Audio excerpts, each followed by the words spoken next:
نستعين اهدنا الصراط المستقيم صراط الذين أنعمت غير المغضوب عليهم ولا الضالين ولا حول ولا قوة ولا حول ولا قوة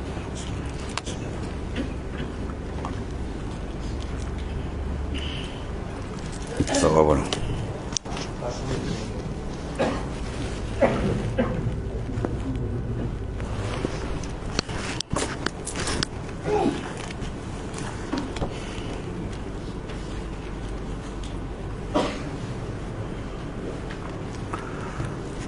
Bismillahirrahmanirrahim. Qala mu'alif qadasallahu sirrah. Wahzar aidan min ghishil khirfah. Fa innal ghish fil hirfati mazmumin syar'an. Wa qad rawa Muslim fi sahihi an Abi Hurairah radhiyallahu anhu anna Nabiy sallallahu alaihi wasallam marra fi suq ala subrati ta'am fa adkhala yadahu fiha fa nalat balalan faqala ma hadha ya sahib at-ta'am faqala ya Rasulullah asabathu as-sama qala afala ja'altahu fawqa at-ta'am hatta yarahu an-nas summa qala sallallahu alaihi wasallam man ghashana falaysa minna. Dan hati-hatilah juga daripada penipuan di dalam pekerjaan, kerana sesungguhnya penipuan di dalam pekerjaan sangat dicela oleh syarak. Apa juga bidang yang kita lakukan, jaga jangan dia terlibat dengan dosa dan maksiat. Penipuan satu daripada dosa yang besar dan dia merupakan hijab. Dosa ni ialah menghijab, menjadi hijab antara kita dengan Allah Subhanahu Wa Taala. Dan tidak ada bala yang besar dalam diri manusia apabila dia terdinding dengan Tuhannya. Dan dinding itu terjadi daripada apa? Ialah hijabuz zunub. Ya, hijab segala dosa yang kita lakukan. Maka di sini ialah di antara dosa yang timbul daripada penyakit dalaman, qalbi yang kotor, qalbi yang tidak bersih, ya, iaitulah melakukan penipuan. Kerana sesungguhnya penipuan dalam pekerjaan sangat dicela oleh syarak. Sesungguhnya Imam Muslim radhiyallahu anhu telah meriwayatkan dalam sahihnya daripada Sayyidina Abi Hurairah radhiyallahu anhu, sesungguhnya Rasulullah SAW pernah melalui sebuah pasar dan singgah pada satu longgok makanan seraya Rasulullah SAW memasukkan tangan yang mulia, Rasulullah seluk, ya, ke dalamnya dan tangannya merasa sesuatu yang basah. Lalu baginda lantas bersabda, apakah ini wahai pemilik makanan? Rasulullah menyatakan, mahaza ya sahibut ta'am. Ni apa benda ni basah ni? Maknanya itu satu penipuan. Kalau diletakkan basah di atas, mungkin orang nampak, maka orang tak beli. Dia yang atas tu cantik, bawah tu tak elok. Dia jual sayur dia, atas cantik, bawah busuk, tengah busuk. Dan begitulah bermanda dalam bab penipuan ni berbagai-bagai cara dia ajar oleh nafsu dan syaitan untuk menipu. Dan dia menjawab, wahai Rasulullah SAW, makanan ini ditimpa hujan. Baginda bersabda, apakah sallallahu alaihi wasallam, apakah tidak engkau meletakkannya di bahagian atas? Ya, kalau basah letak bahagian atas biar dapat orang lihat, orang berkenan dia ambil, kalau tak berkenan tak adalah mana dia ambil. Jangan dia ambil menyebabkan tidak redha. Sebab innamal bai'u antaradin. Sesungguhnya jual beli itu antaradin. Reda meredai antara bai' dan mushtari, antara penjual dengan pembeli. Reda. Kalau tak reda dia tak sah akad jual beli. Mana ada unsur ghurur, penipuan di situ. Maka kalau dia ambil dengan penipuan, makan dia haram. Dia makan haram, kullu lahmin nabata minas sati fan naru aula bi. Tiap-tiap daging yang tumbuh dari segi haram, maka neraka terlebih aula dengan dia. Itu maknanya sedikit saja dia punya penipuan, neraka tunggu dia besok. Ya, itu neraka akhirat. Neraka dunia apa dia? Hijab. terhijab qalbi dia dengan Allah Subhanahu wa taala, gelap hati dia dengan sebab itulah hijabuz zunub. Jadi kenapa kamu tak letakkan di atas, kata baginda sallallahu alaihi wasallam dalam hadis yang sahih. Kemudian baginda sallallahu pun bersabda, siapa yang menipu kami maka dia bukan di kalangan kami. Man ghasyana falaisa minna.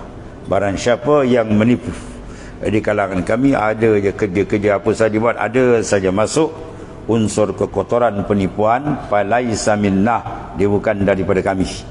Bukan daripada kami, mana bukan umat kami, mana umat yang kamil, yang sempurna ni. Wa ma'lumun anna kulla insanin ya'rifu fi khirfatih ma yaqa'u bihi at-taqwa wa ma bihi yaqa'ul ghish.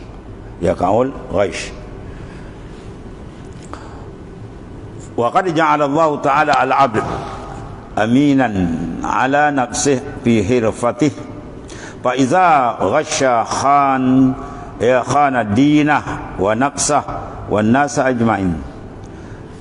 Dan dimaklumkan bahawasanya setiap manusia mengetahui tentang pekerjaannya, ya, semua tahu. Dia bagian pertukangan, dia tahu benda yang baik, benda buruk, apa penipuan dalam dia berniaga, dia tahu, ya. Semua dia tahu. Bermakna dia kena buat yang terbaik. Jangan ada unsur-unsur penipuan, sebab tu unsur kotor. Kalau ada penipuan menandakan hati dia kotor.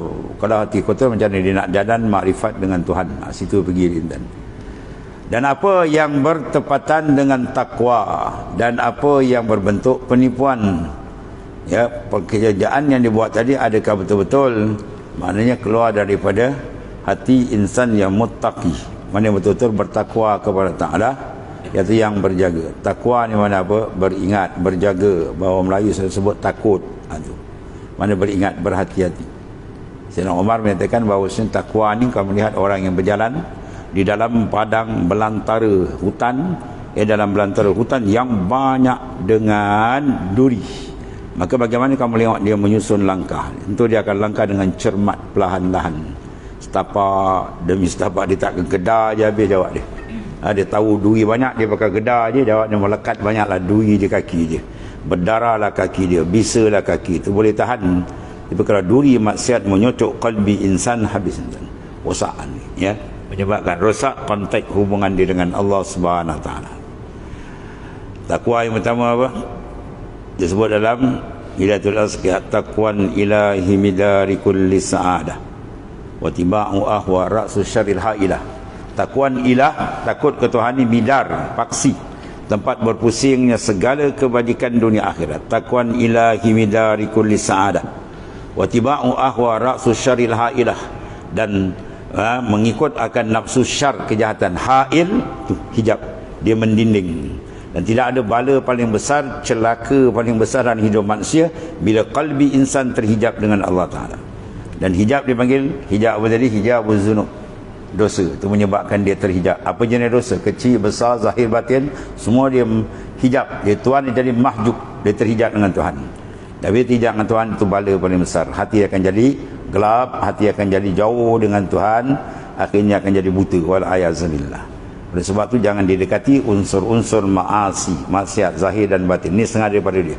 Iaitulah masalah berhati-hati dalam terjebak dengan penipuan yang sangat-sangat, ya, disukai oleh nafsu dan syaitan.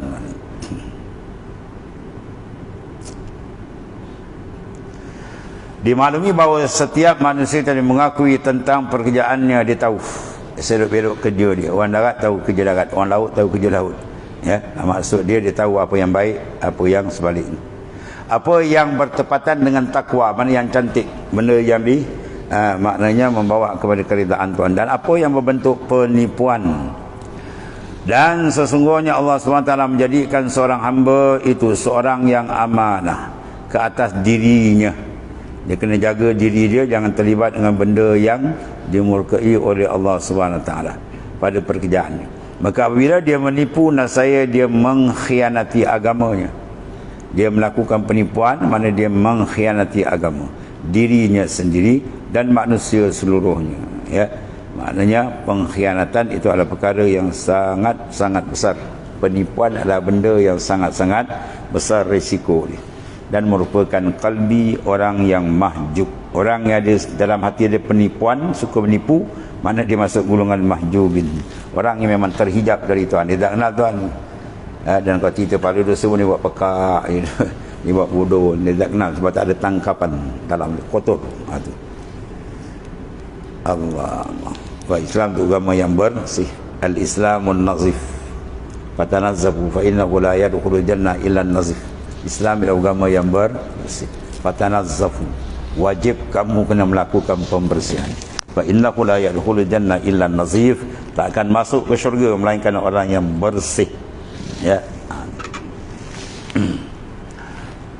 Kemudian satu lagi kata Tuan Pengarang, waqad qalu kullu man nasaha fi hirfatih wa lam ya'tamid 'alaiha barakallahu lahu fi ra'si malih min haitsu la yash'uru hatta yasira min awsa'in nasi malan wa man ghasya khilfatah in kashafa haluh wa tabaddadat barakatuh wa sara an qaribin yudrabu bihil masal yudrabu bihil masal fil khumul lianna Allah Ta'ala ja'ala al-faqr fil ghish wal barakatu fit taqwa. Sesungguhnya mereka berkata, setiap orang yang jujur dalam pekerjaannya dan tidak bergantung ke atasnya, nescaya Allah Subhanahu Wa Taala memberkatinya pada modalnya sekira-kira dia tidak menyedari hingga dia menjadi manusia yang paling kaya. Dan siapa yang menipu dalam pekerjaannya, nescaya pasti terdedah kelakuannya, akhirnya orang tahu, dan hilang keberkatannya, dan jadilah dia sedikit masa nanti antara orang yang dikenang tentang kegagalannya. Kerana Allah Subhanahu Wa Taala menjadikan kefakiran hasil daripada penipuan. Mana hasil penipuan dia takkan berkat, akan jadi kepapaan yang menimpa dia. Ya, keberkatan hasil daripada takwa. Keberkatan adalah hasil daripada takwa. Orang tanya itu orang kafir penuh dengan penipuan sampai dia kadang-kadang terkeluar mulut setengah mereka, tak ada tipu mana ada untung. Ya. Nak jawab macam mana? Kaya-kaya, ya, bangunan besar-besar, kadang dia melalui penipuan, riba, macam-macam. Macam ni nak jawab? Benda tu tak ada nilai, tuan-tuan. Ya, ingat kita bahas ni nilai, makna nilai Islam, bukan nilai nafsu. Ya. Benda tu walaupun sedikit pada zahir, pada hakikat dia adalah banyak pada maknan. Ya. Pada makna tengok tu. Apa yang didapat oleh orang kafir tidak ada harga. Ya, faham? Tuhan beri kita dua, satu dengan cara rahmat dan satu secara istidraj. Yang orang kafir dapat tu semua istidraj, permuaan Tuhan beri. Sanastadrijuhum min haitsu la ya'lamun. Tak lama ke dia ambil. Ya, besok gentap baling dalam neraka jahanam lagi. Habis cerita. Nak macam tu. Kita tak nak. Kita nak benda yang ada kualiti, walaupun nampak sedikit, ya, pada zahir, tapi besar pada makna. Benda halal besar pada makna, kan? Bukan senang, harga cukup mahal. Ya, benda halal ni harga cukup mahal, dapat di akhir zaman. Aqallu ma yujadu fi akhir zaman rizqun halalun wa akhun yusaqubi. Aqallu ma, sedikit sangat, kata baginda sallam, benda yang dapat akhir zaman apa dia? Rizqun halal, rezeki yang solid betul. Si Hasan Al-Basri mengatakan zaman dia, kalau aku jumpa sebuku roti yang betul-betul halal, insya-Allah dengan izin Allah aku boleh obat 1000 penyakit. Bermakna zaman dia tu dah goyang. Zaman kita kan goyang, terlingkup terbalik jahanam kan. Ya, zaman kita nak terlingkup terbalik.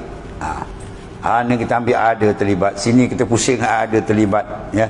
Kepala-kepala manusia yang tak ada rupa pada insan, banyak kepala haiwan banyak. ya, penuh dengan penipuan dan sebagainya. Sebab hidup dia bermotifkan nafsu, jadi banyak, jadi senang, jadi apa, habis itu dipandu oleh nafsu. Itu yang Quran kata, apa ra'aita man ittakhadha ilahahu hawa. Kamu tak lihat gaya Muhammad SAW, mereka yang mengambil nafsu sebagai Tuhan, dia bertuhankan dengan nafsu. Ini tak masuk kira lain ni. Apa yang dapat oleh orang kafir itu tak ada nilai langsung, tak ada nilai langsung, dengan bangkai-bangkai lagi baik ni. Walaupun nampak, sebab tu Allah Ta'ala banyak sebut dalam Quran, la yaghurrannaka taqallubul ladzina kafaru fil bilad, la tamuddanna ainaika ila ma matta. Banyak ayat Quran sebut, kau jangan pandang jeling-jeling kepada orang kafir, tak nilai. Jangan kau rasa besar apa yang bertangan kafir, teman pandangan kamu sudah silap. Yang ada nilai pada pandangan yang ada pada tangan orang mukmin. Orang mukmin dia ambil bertapis, benda yang mahal, kualiti. Ya, orang kafir tapi haram semua dia sebat, kan? Habis semua dia sebat. Babi dia makan kan. Ya. Budak tukar pula apa? Lembi apa nama? Nama macam-macam tuan-tuan. Kadang-kadang ni pelik-pelik betul. Ya, dia kacuk dengan babi lah. Dulu kambing. Ya, kambing. Dia ambil kambing bulldog, dia cacuk dengan kambing. Lah telinga dia panjang pun. Ingat kambing, buat kekah lah tu. Dia macam rasa. Bubur kambing kacuk babi. Abu hukum PK kita, tiap-tiap yang kacuk dengan tu menjadi najis mughalazah habis. Ada orang kafir macam-macam jahat. Kafir ni syarrad dawab kan, inna syarrad dawab. Sungguh binatang yang paling jahat merangkak atas muka bumi allazina kafaru. Tu Quran cok. Ya, orang kafir standard dia binatang paling jahat itulah dia. Kan? Tak jahat kan? Yang sekarang bergasak ni hentam Yahudi apa dia tu? Tak orang kafir kan. Ya, al-kufar millatun wahidah. Kafir ni kafir Yahudi ke, kafir Nasara ke, kafir Buddha, kafir apa Hindu ke, binatang kafir apa, ya, millatun wahidah, satu ya kafir awak ni. Sama ya kan. Ya. Tu. Jadi mereka tidak mengenali, mereka buta dengan benda. Jadi jangan menilai banyak segi kuantiti, kena kualiti. Allah. Dinakkan rezeki berkat. Begitu juga bala yang kena tak sama, dan bala yang kena pada orang mukmin itu litakrib, Tuhan nak ampirkan dia kat Tuhan. Bala yang kena pada orang kafir itu litakzib, memang Tuhan nak azab dia sebelum dirumban dalam neraka jahanam tu. Kalau dia tak bertobatlah, dirumban neraka jahanam. Jadi bala itu tak sama. Pemberian pun tak sama. Pemberian ada kala dalam bentuk nikmat, diambil cara yang betul dengan halal dan digunakan cara yang baik, ada keberkatan cantik, itu yang besar nilai. Ada pun yang tak ada, tak tahu halal pakai sebat aja banyak, itu tak. Itu, kalau gitu kita tertipu lah tuan-tuan. Orang beriman jangan kita mengukur dengan ukuran nafsu. Itu habis kita. Kita kena ukur dengan ukuran iman, ukuran makrifah. Ya, bersandarkan kepada Quran dan hadis Nabi SAW. Itu dia. Sesungguhnya mereka berkata, setiap orang yang jujur dalam pekerjaannya dan tidak bergantung ke atasnya, dia bergantung hanya kepada Ta'ala, nasaya Allah Ta'ala memberkati dia. Ya. Tak kata menambah-nambah banyak lagi kaya-kaya, kan? Dia berkat, ziyatul khair, bertambah kebajikan. Pada modalnya segi kira, dia tidak menyedari hingga dia menjadi manusia yang paling kaya. Laisal ghina an qasatil arad walakin ghinal qalb. Bukanlah kaya tu kalau arat banyak mata benda, juta-juta, bilion duit, dan banyak duit dipanggil jutawan, banyak harta panggil hartawan, bukan. Ya, walakin ghinal qalb, kaya hati. Apa makna kaya? Tidak memerlukan, tidak bergantung. Tu hati para awliya. Dia tidak bergantung pada makhluk, dia bergantung hanya Tuhan. Tu kaya sebenar. Kalau sekiranya dia kaya, jutawan, 7 keturunan tak habis makan, tapi dia ada lagi sifat tamak, itu dipanggil al-faqrul hadir. Fakir yang sentiasa hadir dalam kepala dia, tak cukup, walaupun harta dia tak habis makan.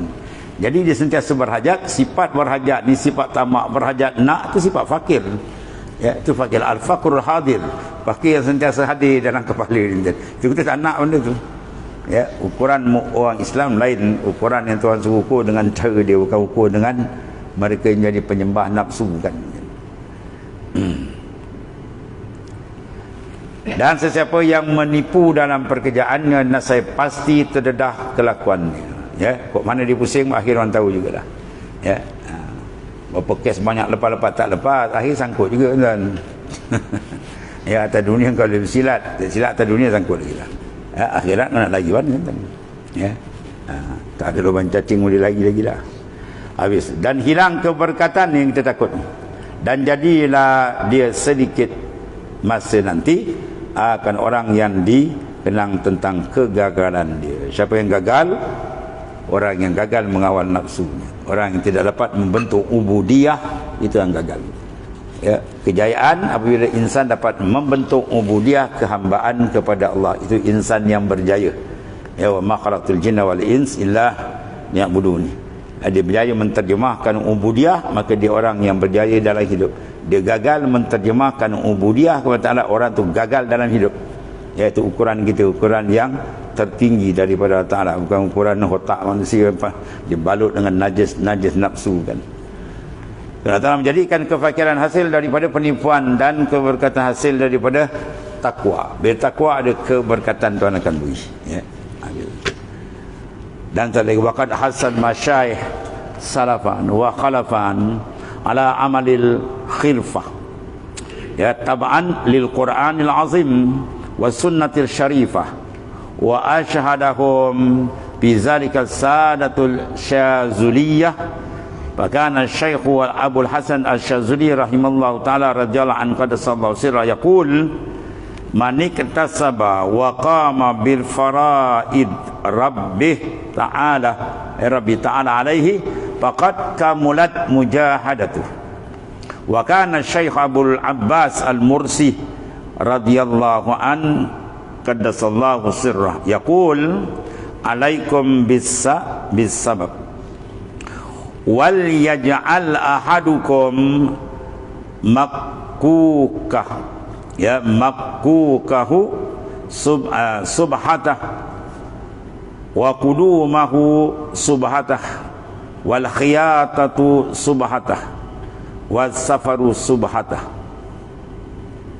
Sesungguhnya para masyayikh jamak dari kalimah apa? Syekh, syekhun, syekhani, syuyukh, syekhun, syekhani, masyayikh,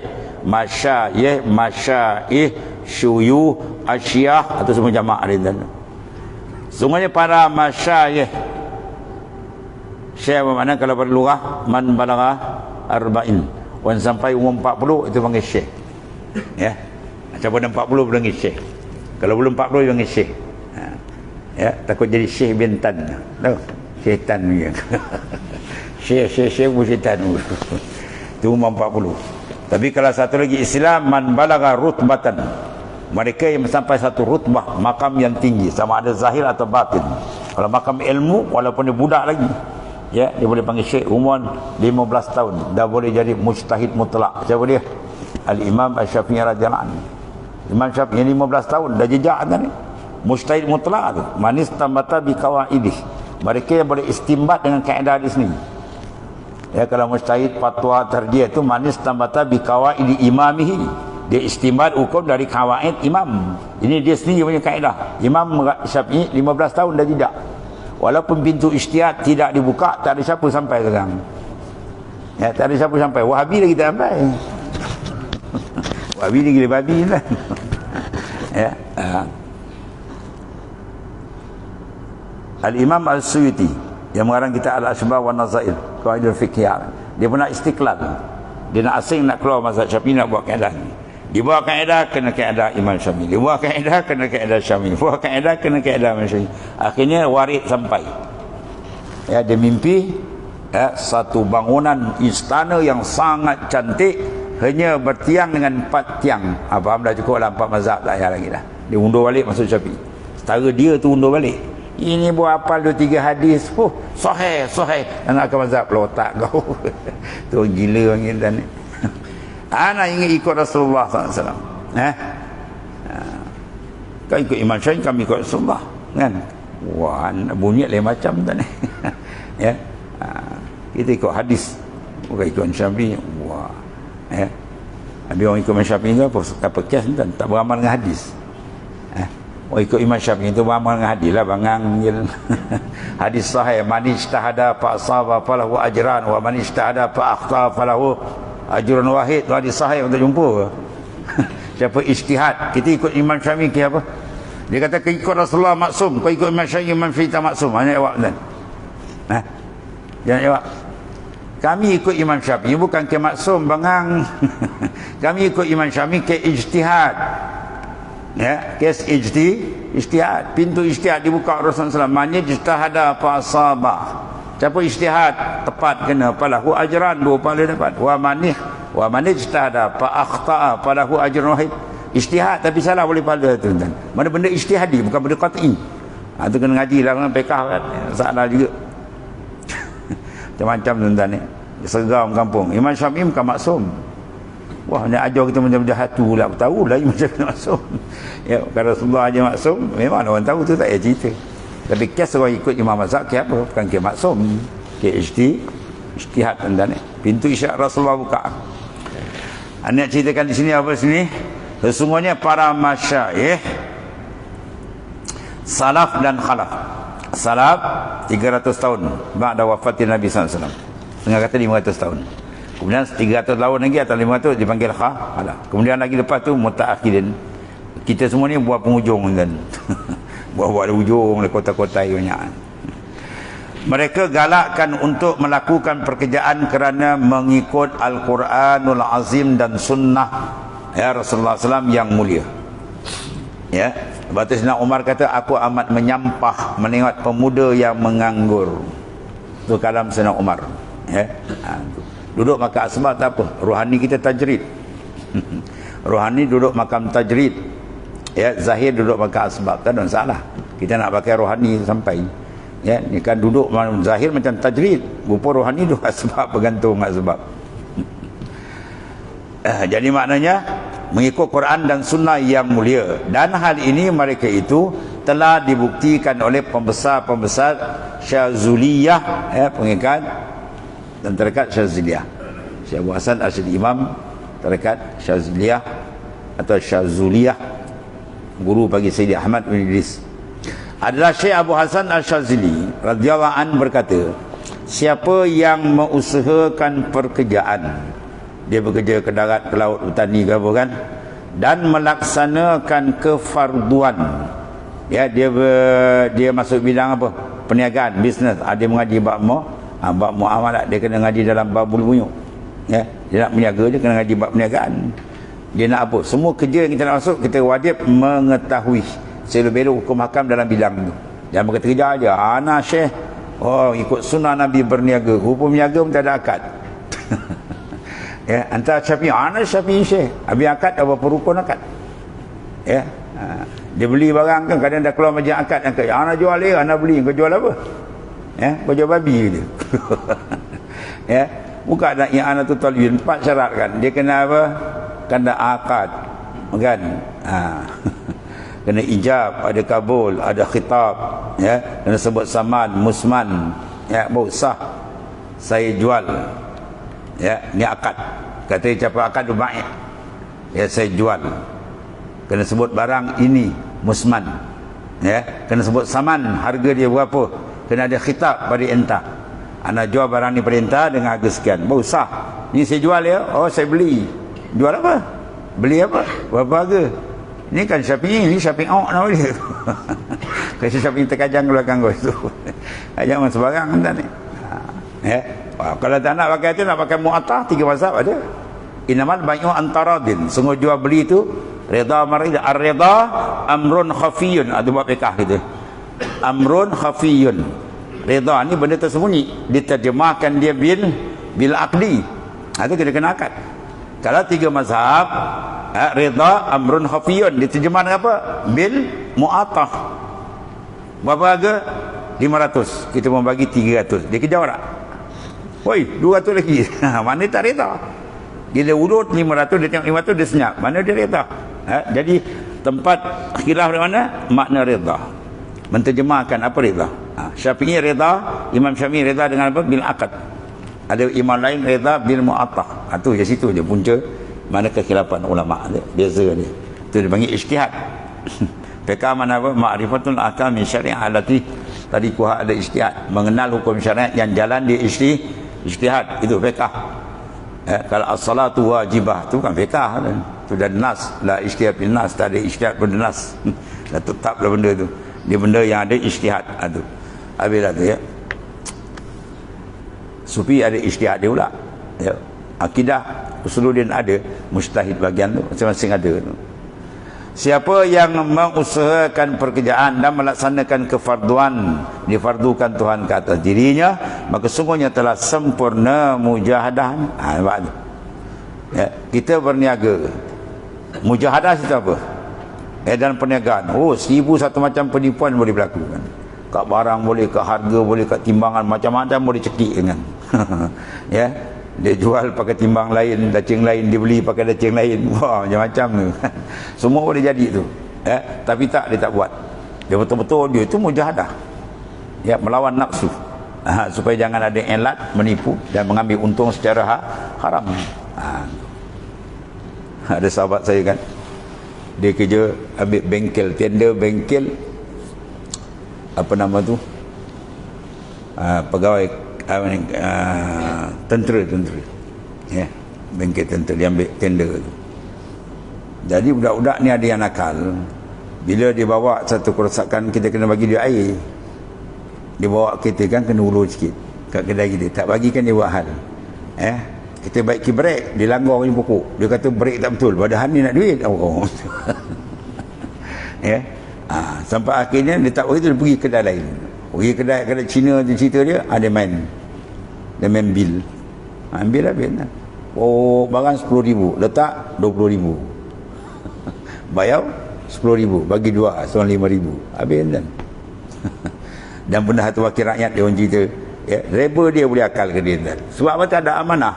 Bila qalbi wasak, semua wasak kan. Ya. YB kan dia tahu apa tu, dia cabut gini pelak. Datuk, ini kita kena general overhaul lah tu. Ya ke? Pergi bawa gantung kat kedai seminggu. Gantung je, pelak dia cabut je. Berapa? 7,000 tu. 7,000 dibagi dengan tu kisah 3,500 tu. Itu cekik darah haram menjendan. Ya, mana ruang tu bila-bila rasa boleh buat. Tapi dia jaga, dia tak buat, dia kawal nafsu dia tu mujahadah macam. Itu dia panggil apa? Kamulat mujahadah tu. Sempurnalah mujahadah dia, mana dia lawan nafsu dia untuk mengambil secara yang tidak bersih. Itu semua ada maknanya, ya. Dan adalah Syekh Abul Abbas Al-Mursi, guru bagi siapa? Ia adalah ulama terbesar kita, Syekh Ibn Athaillah Sakandari radhiyallahu anhu, Syekh Abul Abbas Al-Mursi. Dia kata, aku tidak pernah berpisah dengan rohani Rasulullah SAW selama 30 tahun. Kalau aku berpisah, rebah pun dan, ya. Rohani dan semua main rohani, bukan main jasad.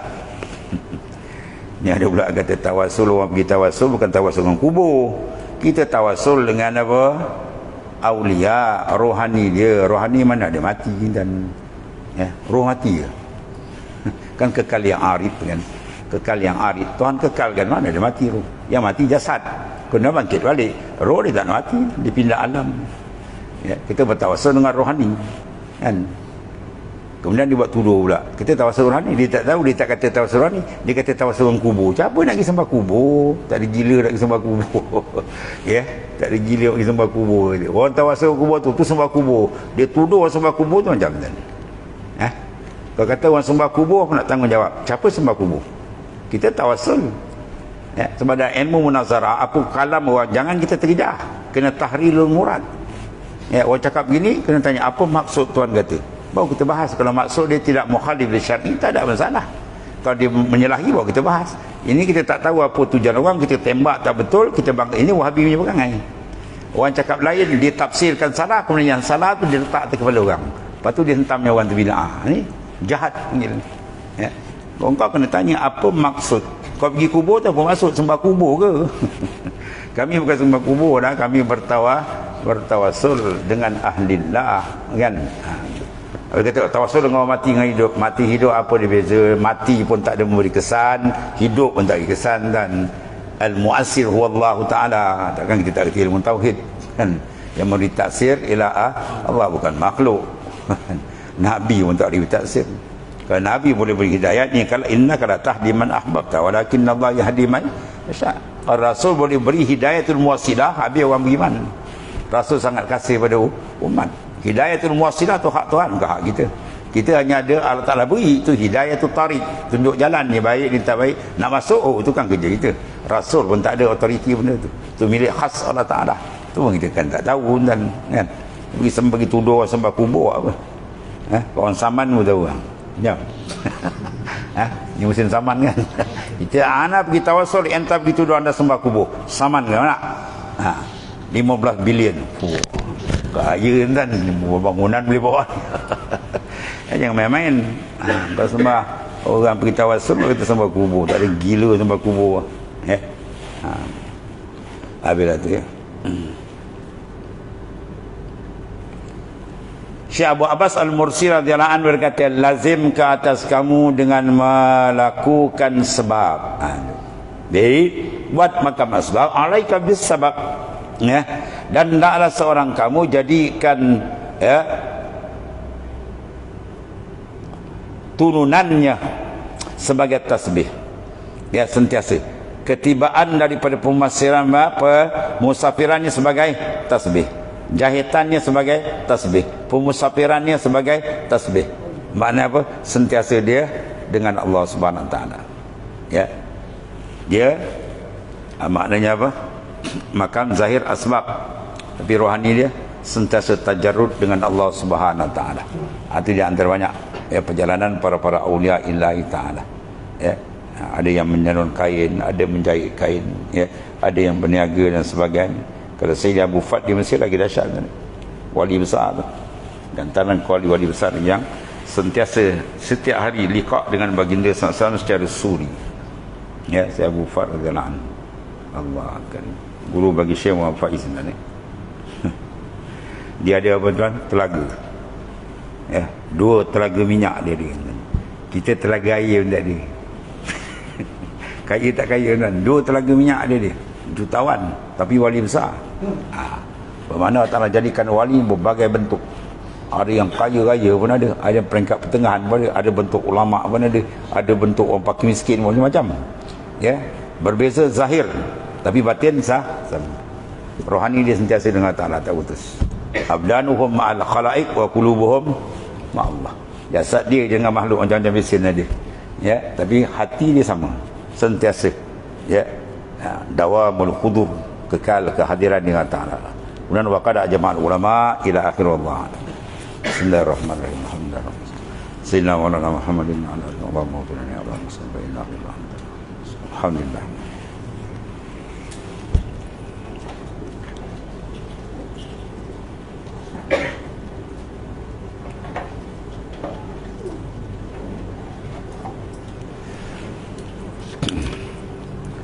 Ada zaman bawah ni macam ni. Allah Karim ya.